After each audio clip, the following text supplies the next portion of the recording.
जुर्म जो कुछ भी है सामने लाया जाए, अदालतों के सामने खड़ा किया जाए। उनका ये जुर्म है कि वो इस्लामी जमहूरिया पाकिस्तान में पैदा हुए। ये उनके बारे में पूछता है जिनको उठा के रखा है, इनको भी उठा लो।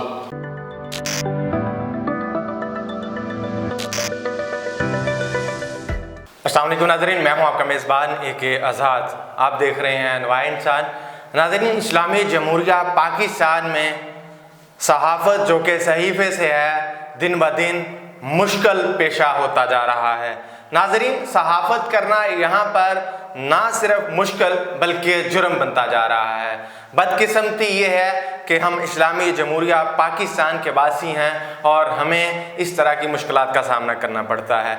मैं ये मुश्किलात से मुराद ये लेता हूँ, अरशद शरीफ के कातिल आज भी क्यों दंदनाते फिरते हैं, उस हवाले से इन्वेस्टिगेशन आगे क्यों नहीं बढ़ी। उनके मुजरमों को जिन्होंने अरशद शरीफ को अब्दी नींद सुलाया, वो आज क्यों आज़ाद और लोगों की जान लेने की प्लानिंग करते फिर रहे होंगे। इसी तरह इमरान रियाज का जुर्म जो कुछ भी है सामने लाया जाए, अदालतों के सामने खड़ा किया जाए, कानून के कटहरे में खड़ा करके उसे सज़ा दिलवाई जाए जो कोई भी उन्होंने जुर्म किया। मैं ये नहीं कहता कि वो कोई दूध का दुला हो सकता है, अगर उसने कोई जुर्म किया है तो उसको कानून के कटहरे में होना चाहिए। इसी तरह से सोशल मीडिया एक्टिविस्ट सैकड़ों के हिसाब से अगर मैं नाम लेना चाहूँ तो मैं कई के नाम मिस कर जाऊँगा, जिन पर आज यहाँ की ज़मीन तंग कर दी गई है। मेरा सवाल एक ही है कि क्यों उनका ये जुर्म है कि वो इस्लामी जमहूरिया पाकिस्तान में पैदा हुए या कोई और। इस हवाले से मेरे साथ बात करने के लिए मौजूद हैं जनाब अली तलत चौधरी साहब, जो कि एक सोशल मीडिया एक्टिविस्ट हैं और उनकी गहरी नज़र है जितने भी इस वक्त सोशल मीडिया एक्टिविस्ट हैं, अरशद शरीफ से लेके और इमरान रियाज से लेके तमाम केसेस पर उनकी गहरी नज़र है। जी अस्सलाम वालेकुम। वालेकुम सलाम, बिस्मिल्लाहिर्रहमानिर्रहीम। AK साहब, आपका बहुत शुक्रिया, आपने मदू किया। जी, आपको पता है कि शायरी मेरी बड़ी कमज़ोर है, लेकिन फिर भी मैं टूटे फूटे दो अशार हैं आपके दोस्त के, वो नज़र करना चाहूँगा। ये तल्ख सवाल करता है, इसे उठा लो। ये उनके बारे में पूछता है जिनको उठा के रखा है, इनको भी उठा लो।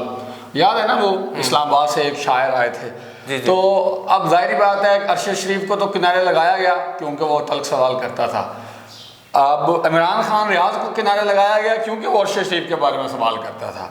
शेख अरकम को उठाया गया, मकबूल अहमद, राय गुलाम अली और भी बहुत सारे खवातीन में देखा जाए तो खैर वो तो PTI की एक्टिविस्ट है, कारकुन है, PTI की एक्टिविस्ट आप कह लें। अलबत्ता मैं तो उनके बारे में भी यही है कि जो कुछ भी आफ्टर शॉक्स पे वो प्रोग्राम करती थी, अगर उसने किसी तोड़ फोड़ में किसी कानून की खिलाफ वर्जी की है तो हाँ, उनके खिलाफ हम भी यही यहाँ पर बैठ के कह रहे हैं कि कानून के मुताबिक कार्रवाई होनी चाहिए। सर देखें, हमारे कुछ अर्सा पहले एक जस्टिस साहब ने कहा था कि फलां शख्स को जो है ना उल्टा लटका दो, ठीक है।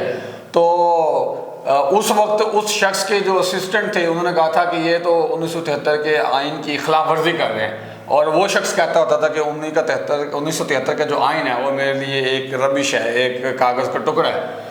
तो कानून को तो इस तरह से समझा जाता है। आज उस वक्त तो कागज का टुकड़ा था, माजरत के साथ आज तो कागज का टुकड़ा भी नजर नहीं वो आ रहा मेरे भाई। देखो, सुप्रीम कोर्ट के ऑर्डर्स हैं, लाहौर हाई कोर्ट के ऑर्डर्स हैं, इस्लामाबाद हाई कोर्ट के ऑर्डर्स हैं, कौन मानता है इन ऑर्डर्स को? देखें, मेरी बात सुने, आप तकरीबन 2 साल से मुझे अच्छी तरह जानते हैं, जब से ये फील्ड रिपोर्ट में मैं आया हूँ। आपने देखा होगा कि मेरी हर तीसरी वीडियो के ऊपर मैं बात करता हूं कि ये कानून जो है वो गोरों का बनाया हुआ है और ये कानून हमें गुलाम रखने के लिए बनाया हुआ है। जुडिशरी गोरों की बनाई हुई है। उस वक्त जब गोरे यहाँ पे मौजूद थे तो सबसे ज़्यादा पावर कौन था? एस्टेब्लिशमेंट थी। एस्टेब्लिशमेंट का जब दिल चाहता था वो जुडिशरी को किनारे लाई लगा देते थे। जुडिशरी की कहाँ चलती थी? आज भी कहाँ चल रही है? लोग बड़ा पूछ रहे हैं, सनम जवेद, तैयबा राजा और बाकी जो तहरीक इंसाफ की ये कारकुनान है, पाबंद सलासिल, लोग ये पूछते हैं बार बार कमेंट सेक्शन में या बाकी हमारे जितने भी सोशल मीडिया प्लेटफॉर्म्स हैं उन पे कि इनकी ज़मानत के हवाले से क्या अपडेट्स हैं? सर 19 को इंशाअल्लाह ताला केस की जो है वो समाअत दोबारा होगी और पूरी उम्मीद है कि सनम जवेद, तैयबा राजा, आलिया हमजा मलिक और बाकी जो इनके साथ 9 शेख हरकम लोग इनके साथ हैं या उनका अलग केस है?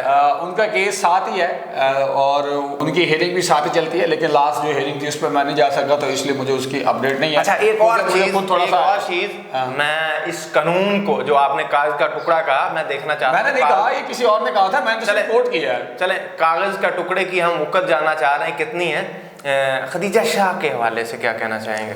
सर, खदीजा शाह साहिबा का भी केस इन्हीं के साथ ही चल रहा है और एक दफ़ा हम किसी पुलिस स्टेशन में गए, किसी हमारी यानी कि टीम के कुछ लोग गए, हमसे मुराद, तो उन्होंने बताया कि मुलाकात के लिए हम भी बहुत सारे लोगों से मिलने के लिए गए और भी बहुत सारे लोग आए हुए थे, तो बाकी लोगों को स्टेशन है उसकी कोने खुदरे में या किसी गली में खड़ा होकर मिलने के लिए दिया गया, लेकिन खदीजा शाह साहिबा को और उनकी फैमिली को बाकायदा एक रूम दिया गया। उस रूम में कोई सरकारी मुलाजिम भी नहीं था, उनको बैठ के प्रॉपर जो है वो मुलाकात का मौका दिया, उनको प्रॉपर बैठ के मुलाकात का मौका दिया गया। दूसरी तरफ पाकिस्तानी शहरी, उन्होंने कोई भी जुर्म किया हो या खदीजा शाह ने कोई भी जुर्म किया हो, हम ये कहते हैं कानून बराबर क्यों नहीं? रियासत माँ की तरह से होती है, रियासत सौतेलेपन का सलूक क्यों कर रही है? किसी को अच्छा किसी को बुरा साबित करने में क्यों लगी हुई है?